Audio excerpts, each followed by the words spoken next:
First, ensure your LG Smart TV is connected to the internet via Wi-Fi or Ethernet. Then, press the Home button on your LG remote to access the LG Content Store. It looks like a shopping bag icon. Use the on-screen keyboard to search for Xfinity Stream. Select the app and click Install. The download typically takes just a minute or two.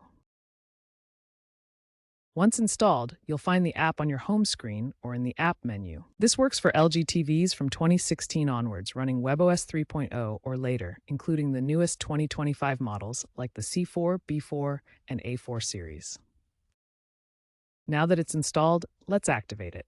Launch the Xfinity Stream app on your LG TV and select Sign In. Enter your Xfinity username and password.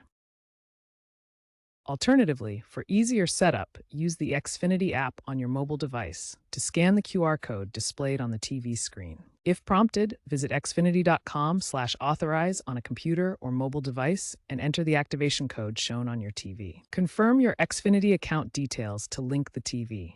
Remember, you'll need an active Xfinity TV subscription to use the app. Enjoy streaming live TV, on-demand content, and DVR recordings.